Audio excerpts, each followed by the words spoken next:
नौजवान नहीं समझते, समझना चाहिए, क्योंकि नौजवान थोड़ा इंस्टाग्राम वाले हो गए, नौजवान थोड़ा फिल्टर वाले हो गए, नौजवान थोड़ा फेसबुक वाले हो गए, इसलिए पता नहीं जीएम लैंड समझते हैं कि नहीं।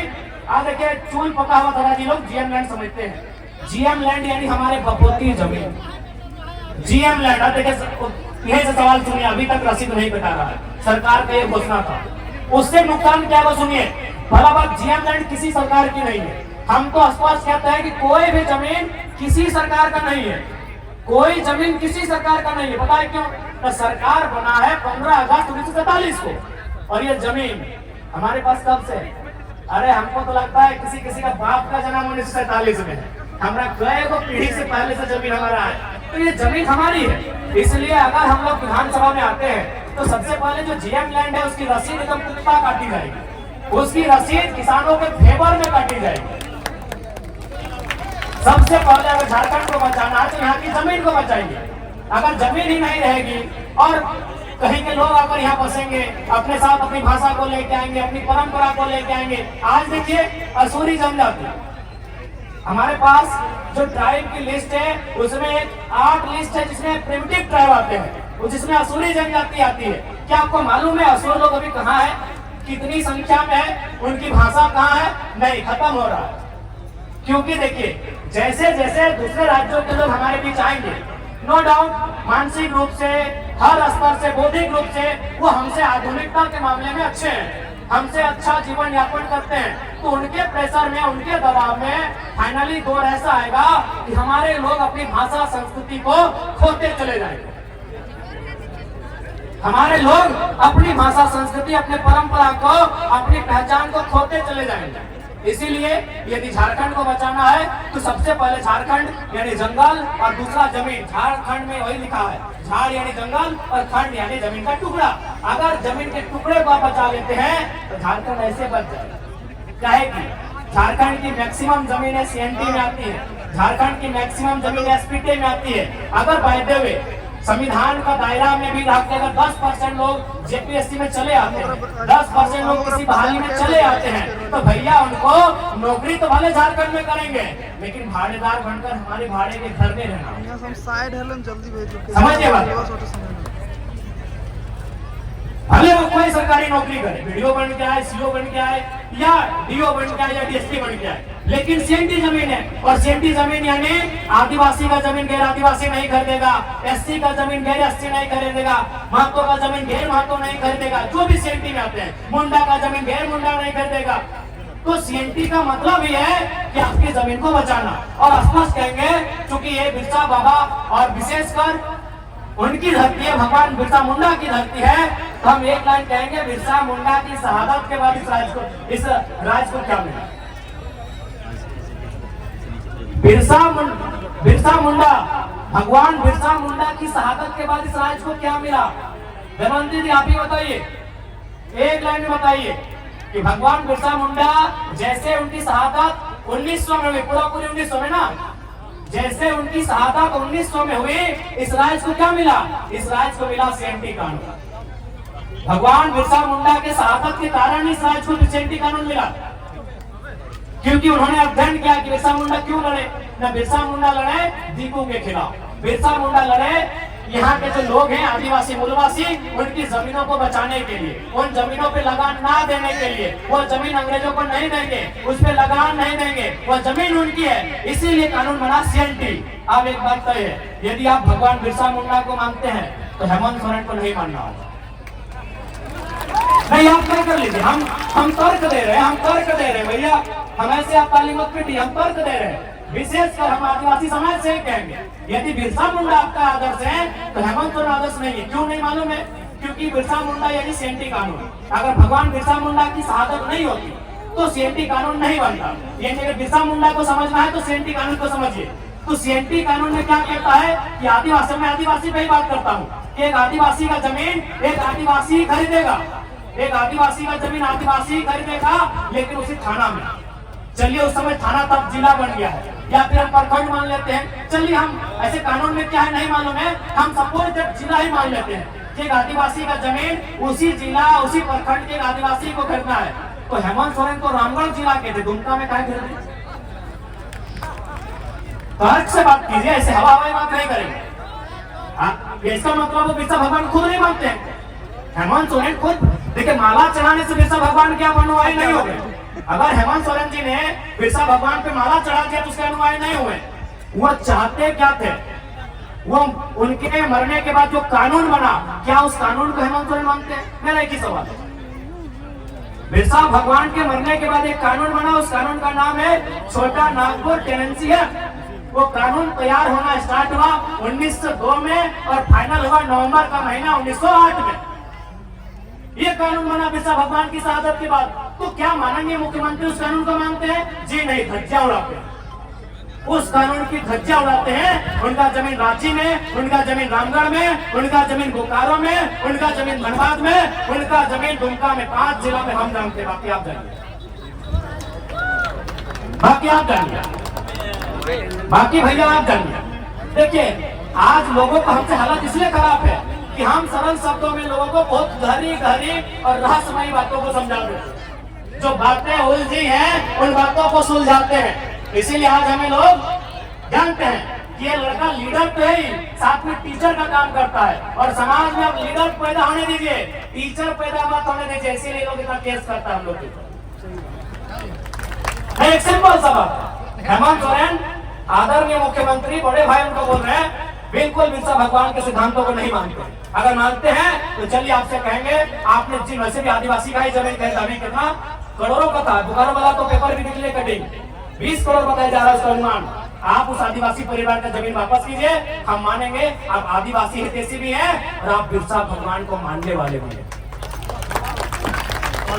तो इसलिए अगर हम लोग सरकार में आते हैं तो देखिए, मेरा जो दिल कहता है, हमने चूंकि किसान का बेटा है, हमारा कौम भी जो कुर्मी का अर्थ होता है कोड़ना, कोड़ना यानी मिट्टी कोड़ना, तो हमको भी लगता है चाहे आदिवासी की समस्या है, चाहे गैर आदिवासी रहे, मूलवासी रहे या ओबीसी रहे, किसी की रहे, पहली समस्या जमीन की है। आज हमारी जमीनों पर जबरन कब्जा किया जा रहा है। आज जबरन हमारी जमीनों पर फैक्ट्री लगाई जा रही है। आज जबरन हमारी जमीनों पर सड़क पार किया जा रहा है। इसलिए हम लोग सबसे पहले जमीन कानूनों को सुधार करेंगे। अगर जमीन रहेगा तभी हम जिंदा रहेंगे, नहीं तो किसी रेलवे प्लेटफॉर्म में वो कटोरी लेके क्या बोलते हैं, गुलगुलिया, हालांकि माफी चाहते हैं शब्द के लिए, लेकिन जो सच्चाई है कहते हैं वो गुलगुलिया कोई बंजारा बोलता है, वही हमारा और आपका जीवन है।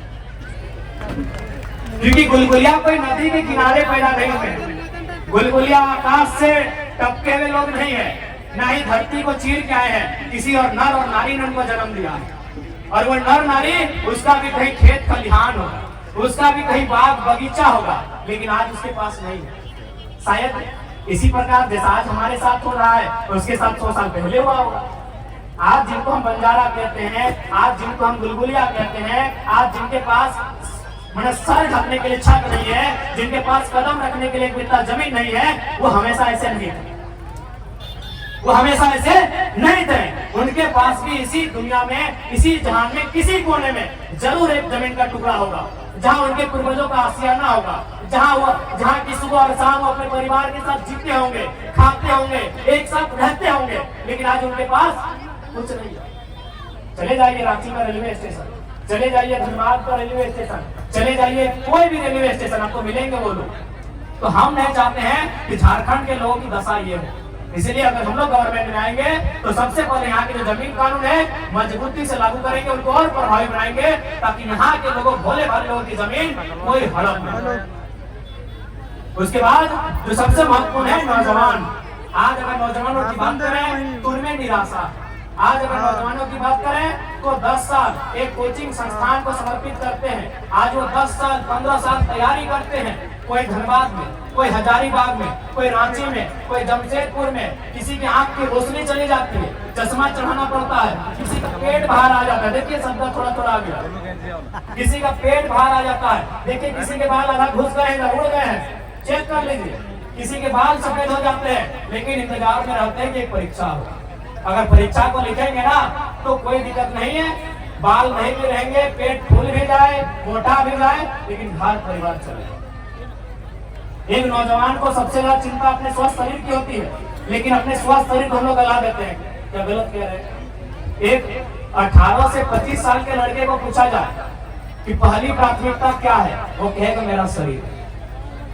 एक 18 साल से 25 साल के लड़के या लड़की से पूछा जाए कि तुम सबसे पहले क्या चाहते हो, अपना शरीर को चाहे कि हम फिट रहें, सुंदर रहें, अच्छा रहें, बलशाली रहें।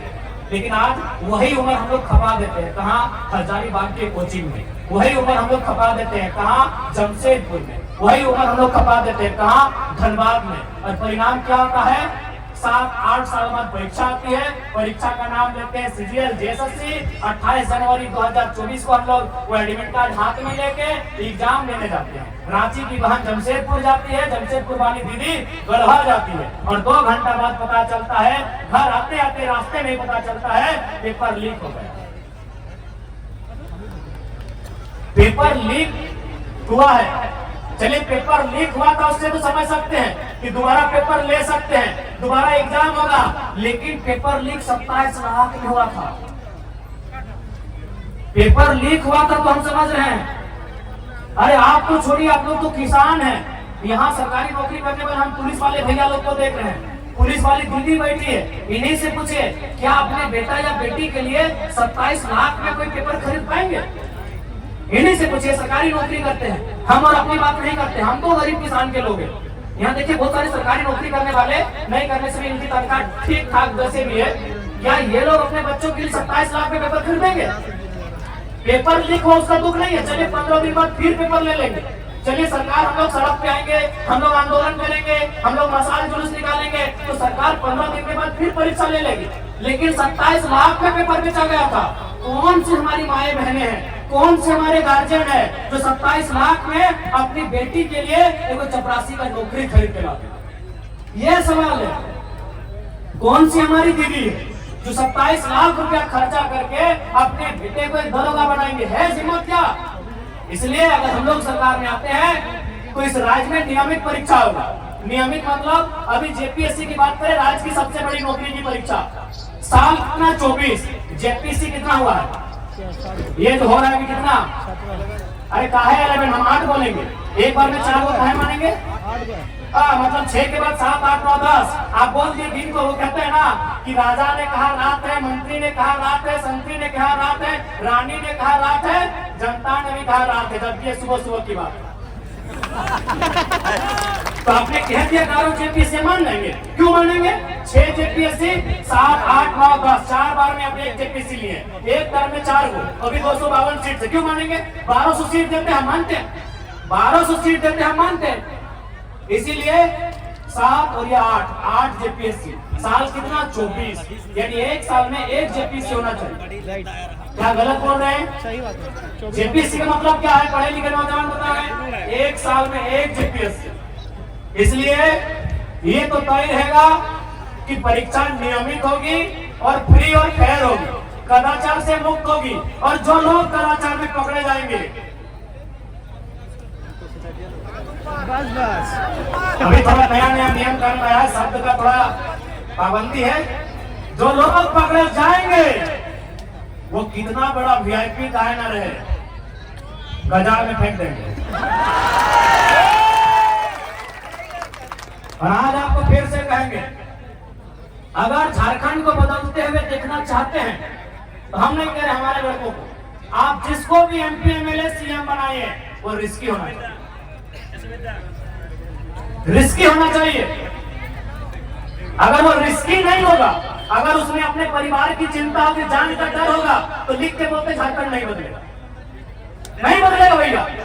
एचईसी का कब्जा है, टाटा का कब्जा है, चार्टिंग डैम 60 साल पुराना विषय है, हिंडाल्को में 50-60 साल पुराना विषय है, बीसीसीएल, सीसीएल, ईसीएल। अरे भाई आप सीधा उंगली से घी निकलेगा। यहाँ ऐसा सीएम चाहिए जिसके पास कलेजी नहीं कलेजा हो। लिख के बोल रहे हैं, लिख के बोल रहे हैं। आप कैसे उनसे लड़ेंगे भाई जो कई वर्षों से हम पे शोषण कर रहे हैं? आप उन उद्योग घरानों से लड़ लेंगे? कहां लड़ पाए आप बताइए तो? रामगढ़ में बूढ़ा काट में बच्चे का कैंसर से मौत हो जाता है, अभी भी कंपनी चल रही है।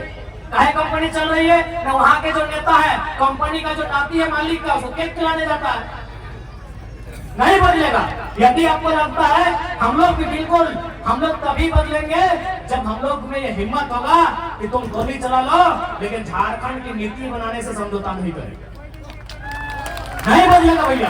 खासकर झारखंड को आप सीधा रास्ते से ये जो कानून कानून कानून कानून कानून नहीं बदल पाएंगे। इसके लिए थोड़ा होना चाहिए बोल्ड लीडर। थोड़ा अगर पट्टा पट्टी कभी होगा तो पटक दे। अरे बीसीसीएल आज का कब्जा है, क्या आपको क्या मालूम है? कुछ बता देते हैं। 1975 में 300 मजदूर राजनीति क्या दब गया। 1964 में 268 को कोयला के पहाड़ के नीचे दब के मर गया। 2006 में बागमारा में 50 आदमी मजदूर नीचे दब के मर गया। उस बीसीसीएल से लड़ लेंगे? अरे आपका ये बने 300 आदमी दब के हम मर जाता है, कोई सुनाने वाला नहीं भैया। आप उससे लड़ लेंगे? मजाक लगता है आपको? पूरा चैन को कब्जा करके रखा है। ठीक है, पूजा सिंघल को अपने अरेस्ट कर लिया, उसका हॉस्पिटल अभी भी खड़ा है। पूजा सिंघल को अपने अरेस्ट कर लिया, हॉस्पिटल अभी भी खड़ा है। क्या कमाल लिए? क्या कमाल लिए? नहीं होगा, स्पष्ट कहेंगे। और हम भी बार बार यही बोले हैं, अगर हमारी पार्टी से कोई विधायक बनने आए हैं तो भैया कलेजा लेकर आइएगा, कलेजे तो मत लड़िए।